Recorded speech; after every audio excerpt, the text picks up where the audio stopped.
কামলিওয়ালা মদিনায় আসলেন, সবাই বললেন খানেকা বানান, দরবার বানান। কামলিওয়ালা বলেন বুইস্তু মুআল্লিমান, আমি তো শিক্ষক হয়ে এসেছি, আমি খানেকা বানাবো পরে, কিন্তু আগে মাদ্রাসা বানাইতে হবে। নাম কি দিবেন? নাম আমার নামে দিব, নাম হবে মসজিদে নববী। এখন সিদ্দিক আকবর সুখের ভাষা বুঝে, রসুল মুখে বলতে হয় না, সুখে কি বলে সিদ্দিক বুঝে যায়। কামলিওয়ালা রসুলের স্বপ্ন যখন বুঝে গেছে, ডাক দিয়ে বললেন নবী গো, আমরা আসলাম মদিনায়, মদিনার মানুষ আমাদেরকে অনেক সহযোগিতা করেছে, কেউ জায়গা দিয়ে দিয়েছে, কেউ বাজার দিয়ে দিয়েছে, কেউ ব্যবসা দিয়ে দিয়েছে। এখন যদি বলি মসজিদে নববী বানাবো, কেমনে কি হয়? আমার কামলিওয়ালা রসুল বলেন আবু বকর, কোনো টেনশন করো না, আমি আগামীকাল একটা বৈঠক করব, সেখানে আনসারও থাকবে, মুহাজিরও থাকবে, যে যতটুকু পারে ততটুকু 5, 2, 10 টাকা দিলে দিবে, যতটুকু পারে ততটুকু দিবে। আমি আস্তে আস্তে করে মাদ্রাসাটা বড় করব, একদিনে বড় করতে হবে না। সিদ্দিক আকবর বুঝে গেছে কামলিওয়ালার মনে বড় স্বপ্ন, মা কামলিওয়ালা অনেক বড় একটা মাদ্রাসা করতে চায়। সিদ্দিক আকবর নবীর হাত ধরে ফেলেছে, ডাক দিয়ে বললেন কামলিওয়ালা রসুল, আগামীকাল পরামর্শ সভা করার দরকার নাই, কোন মিটিং করার দরকার নাই, আমি আবু বকরের যা আছে সব আমার নবীর কদমে দিয়া আমি একলা মসজিদে নববীর জমিনটা কিনে দিয়ে দিব। সিদ্দিক আকবর কিনে দিয়েছে পুরা মসজিদে নববী, কত বড়, হাঁটি শেষ করতে পারবেন না। এই পুরা এরিয়া রওজা মোবারক সহ সিদ্দিক আকবরের টাকা দিয়ে কিনা।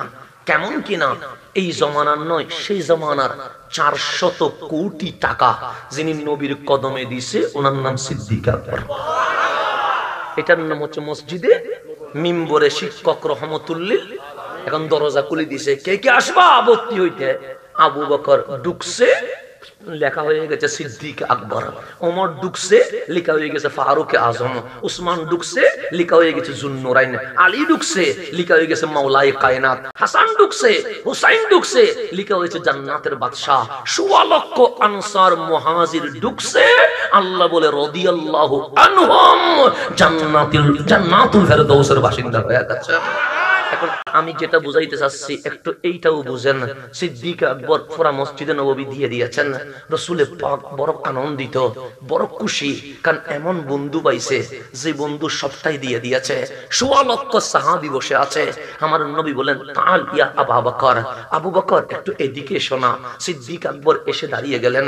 কামলিওয়ালা রাসূল বললেন ইসলাম সহজে আসে নাই, ইসলাম হাসি দিয়ে আসে নাই, ইসলাম কৌতুক করে আসে নাই, ইসলাম শান দিয়ে আসে নাই, ইসলাম আপনাকে আসগবি মিথ্যা গল্প গুজবের মাধ্যমে আসে নাই। আমার কামলিওয়ালা বলেন এই ইসলামের পতাকা, কালিমার পতাকা আমি নবী আমার সাহাবীদের রক্তের উপর প্রতিষ্ঠা করেছে। কিসের উপর? রক্তের উপর। আমরা কি করতেছি? আমরা কি কিছু করি নাই। এগুলো সবগুলো আমাদের গুলা হচ্ছে, আমাদের গুলা জাস্তি গুলা কি বলবো এটাও নিয়ে কিছু করা যায় না। সাহাবায়ে কেরামের রক্তের উপর ইসলাম, রক্তের উপর ইসলাম।